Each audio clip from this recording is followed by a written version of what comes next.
if your mom or dad was just diagnosed with Alzheimer's and you've been reading about the anti-amyloid drugs Leqembi and Kisunla, right? These drugs that are described as breakthroughs, the first disease-modifying treatments.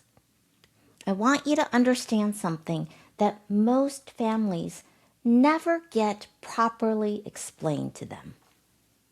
So these drugs may do exactly what they were designed to do, as in remove amyloid, but still not lead to any meaningful improvements in ways that truly matter, right? And it's not because the science is bad, but because of what has already happened in their brain by the time symptoms appear. That's what I'm going to unpack in this episode, because I believe understanding a little bit more about the disease and the disease progression will put you in a better position to ask better questions, make clearer decisions, and advocate effectively for the person you love. Welcome to Happy and Healthy with Amy, the brain health podcast for women in midlife who want to not just survive, but actually thrive during the menopause transition and beyond. Well, hi there, Amy here. Thank you so much for joining me today, and welcome back to another episode of Happy and Healthy. So a few episodes ago, I talked about the Cochrane review of anti-amyloid drugs. This was a systematic review that looked at 17 randomized control trials in over 20,000 participants. And it found that anti-amyloid drugs show little to no clinically meaningful benefit for people with early Alzheimer's symptoms. So a lot of people who have loved ones who have been recently diagnosed with Alzheimer's or who have been diagnosed themselves with mild cognitive impairment or MCI due to Alzheimer's have watched or listened to that episode. And I received a lot of requests to explain why. Like, how can a drug remove amyloid and still not make a difference? So again, that's what I'll be unpacking today. Okay, we're going to go through the disease timeline. We're going to talk about amyloid and tau and neuroinflammation and synapse loss or neurodegeneration so that you can understand what happens in the brain before and after symptoms appear, and why treating amyloid after someone already has symptoms may be arriving after the train has already left the station. Okay, and I'll say this right at the top. This is not medical advice. This is education. My goal is to help you understand the biology well enough to be able to ask better questions. So if you're trying to decide whether or not this treatment is appropriate for you or a loved one, this really needs to be a conversation with a qualified healthcare professional. All right? Now, before we get into the science, I do want to acknowledge something. If your mom or dad was just diagnosed, you may have walked into the neurologist's office and walked out with a prescription and not much else, right? Unfortunately, that is so common. And it's not because your doctor doesn't care. But the reality is our medical system is designed around medication and procedures. And there often just isn't enough time to explain the biology of the disease progression in a 30-minute appointment when there's so much else to cover.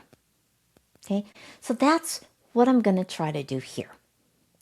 Now, going back to the episode that started this conversation, I want to be clear.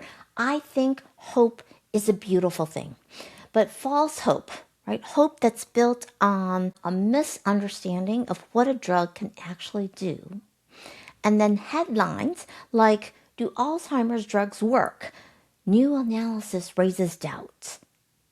That emotional roller coaster can really take a toll on families, right? In terms of time, money, mental health, and in the decisions that they didn't get to make with clear eyes and understanding. So today we're going for that clarity.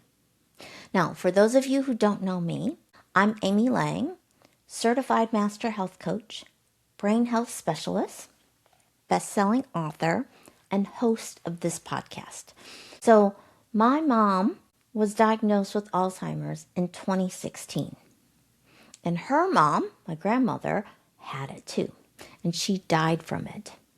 So I know exactly what it feels like to want one answer, right? One drug, a silver bullet, or even a proven set of things that will stop or reverse Alzheimer's. It's what my dad longs for every day. But I also know that the most loving thing I can do right now for my mom, my dad, my siblings, my clients, and for you is to make sure we understand what the science and the research actually says. So to understand why these drugs were developed, you need to understand something called the amyloid cascade hypothesis. Okay, so here's the basic idea. There's a particular protein called amyloid, and it starts to accumulate in the brain. And as it accumulates, it clumps together and forms plaques. And those plaques are thought to trigger a chain reaction, a cascade of damage, and damage that eventually leads to memory loss and cognitive decline. Hence, the amyloid cascade hypothesis. And when people talk about mechanism of action, this is the kind of thing they're referring to. So if amyloid starts the cascade, it's not unreasonable to think if you remove the amyloid, right, the trigger, you stop the cascade. Like blowing out the match or removing the tinder that starts a brush fire. Now, with the advent of technology like positron emission tomography or PET scans, we can now detect amyloid in the brain. And the early onset form of Alzheimer's, right? The kind that's really rare and caused by specific genetic mutations. That form clearly involves amyloid processing. So to be clear, I'm not talking about ApoE4 here, okay? I'm talking about APP, PSEN1, and PSEN2. But, and this is the key thing, something can make perfect sense mechanistically and still fail to make a meaningful difference in real people, right? As in cognitive function, the ability to remember, to think, to reason, right? Or in dementia severity, as in slowing the progression of the disease. And that's why we test. That's why we have randomized control trials. And that's why the Cochrane review matters. And when they looked at 30 years of amyloid drug trials and asked the question, does removing amyloid help people? The answer was, and I quote, "Successful removal of amyloid from the brain does not seem to be associated with clinically meaningful effects in people with mild cognitive impairment or mild dementia due to Alzheimer's disease." Future research on disease-modifying treatments for Alzheimer's disease should focus on other mechanisms of action. All right, so if you want to understand why the author said this, stay with me. So there's an aspect of this disease I think most people don't understand. And once you do, you'll understand why I keep saying early is everything. So Alzheimer's doesn't begin when someone starts having memory problems, like repeating the same question over and over again. Because memory problems are not the beginning of the disease. They're actually a lagging indicator. They occur when the brain can no longer compensate for what's been happening at a biological level. So for years, and in many cases we're talking decades, the brain has been quietly adapting, right? Compensating until it can't. So because a picture is worth 1,000 words, I have here a chart that shows Alzheimer's progression. So the timeline, right, is the horizontal x-axis along the bottom. So for those of you listening, on the far left, we're talking about 10 to 20 to 30 years before any symptoms appear. And the first thing that tends to show up on that timeline, again, years before any memory problems, is amyloid. This is the red line on the chart. And as it starts accumulating, there are no symptoms, right? This is referred to as the preclinical phase of the disease. And brain function is normal. And what the chart actually shows is that by the time symptoms appear, amyloid has almost reached its peak in terms of how much has already accumulated in the brain. Right? It's basically plateaued. And then there's another protein called tau. And I'm going to talk more about tau in a minute. But for now, just note that on the chart, it's the blue line. And it starts to build up later on the timeline, right? Much closer to when symptoms start to appear. We're talking 3 to 6 years before. And it continues to steadily rise as the disease progresses. So unlike amyloid, which has already plateaued, right, tau is on the rise. And then there's the loss of neuronal integrity, as in the overall health of the brain cells, which are called neurons, okay, as well as where the connections between them start to fail. And then eventually, the neurons themselves start to die. And what you see on this chart is that as levels of tau rise, neuronal integrity starts to fall. And when the symptoms we associate with Alzheimer's appear, there's a fairly steep drop in neuronal integrity. So here's what that means in plain English. By the time your mom keeps forgetting her purse, or your dad starts misplacing his keys, right? Or repeating the same questions over and over again, their brain has likely been compensating for that underlying process for a long time. We're talking a decade or more, which means by the time the anti-amyloid drugs are being administered, right, when someone already has symptoms, it may very well be that the train has left the station. Or if we go back to the fire analogy, the brush fire has turned into a wildfire. So efforts to remove tinder simply aren't enough. Does it make sense? Okay, so now let's talk about tau. Inside healthy brain cells, tau proteins act like railway tracks. They help nutrients and signals travel from one part of the cell to another, right? And the cell can't function without them.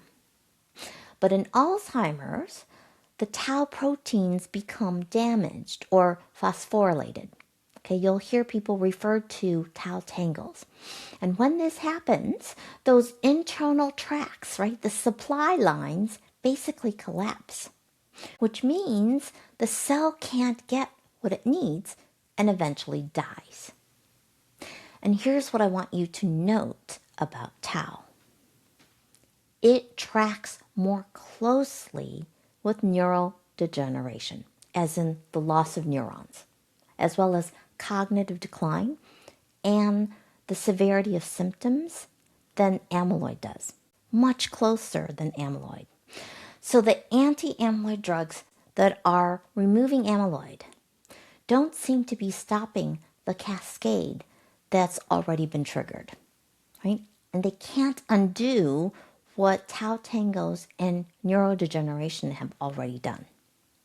And this is why these drugs are described as only slowing decline in trials, right? So for lecanemab, we're talking about a 27% slowing in the rate of cognitive decline and functional decline, which translates into delaying symptom progression by about 6 months over an 18-month period. And then for donanemab, we're talking about a 35% slowing, right? But again, not stopping or reversing it. And that distinction matters, right? Especially when you're trying to decide whether the benefit outweighs the risk for someone you love. Because while I haven't talked about the risks of these drugs yet, there are some really serious side effects known as amyloid-related imaging abnormalities, or ARIA, okay? And this includes brain swelling and bleeding. Now, one thing the previous chart didn't show is inflammation. And it appears to be a key driver of the Alzheimer's disease process. Okay, now to be clear, inflammation is not automatically bad, right? The inflammatory response is part of our healing process. So, for example, if you get an infection, your immune system responds. We want that. So, in your brain, okay, your brain has its own immune cells. They're called microglia, and they're like the brain sentinels. Their job is to patrol the brain, clean up debris, respond to injury, and protect your neurons. They are your brain's primary defense against intruders, right? So early in the disease process, microglia may actually be doing some really helpful work, right? Trying to clear amyloid, responding to injury, and protecting the brain. But in Alzheimer's, microglia become overactive, and this can cause chronic inflammation in the brain, or neuroinflammation, okay? And when that happens, healthy brain cells, right, your neurons become damaged and eventually die. So this leads to neurodegeneration. And what's even more alarming is that neuroinflammation seems to accelerate the disease process, right? Like throwing gas on a fire. So here's a chart that shows the timing of these different drivers. Okay, so for those of you listening, I've included a link to the chart in the show notes. And you can see that by the time someone has symptoms, right, by the time they're in mild cognitive impairment or mild dementia stage, right, this is what the Cochrane review was studying, neural inflammation is already part of the disease process, which means removing amyloid at this stage of the game may not be enough. And I think this is why the authors of the Cochrane Review also stated, and I quote again, future research on disease-modifying treatments for Alzheimer's disease should focus on other mechanisms of action. Because for those who are already showing symptoms, right, we need treatment options that can target drivers of the disease process other than amyloid. Okay, so what does all of this mean if your mom or dad's neurologist is recommending one of these drugs? I think it's important for you to ask questions so you're clear about both the benefits and the risks before making a decision. So here are some questions I'd bring to the next neurologist appointment. Number 1, what is her exact diagnosis and what stage is she in? Number 2, how was Alzheimer's confirmed? Through PET scan, spinal fluid, or blood biomarker? Number 3, has tau burden been discussed or assessed? Number 4, what benefit should we realistically expect from this drug? Number 5, how will we know whether it's helping? Number 6, what are the ARIA risks and how often will MRIs be needed? Number 7, has she been tested for ApoE4 and does her status change the risk profile? Number 8, are there clinical trials she might be eligible for? Number 9, what lifestyle interventions do you recommend alongside this? Okay, and if you're weighing all of this, it's important to also ask your parent what matters most to them. More time? Independence? Avoiding the side effects? Right? Now, since I brought up the matter of timing, I want to make sure you're aware of the AHEAD trial. So, researchers who are still working on anti-amyloid drugs have asked the question, what if we're treating too late? Right? And that's what the AHEAD trial is exploring. So it's a phase 3 trial of lecanemab, which is marketed as Leqembi. And the participants are people who are completely cognitively normal.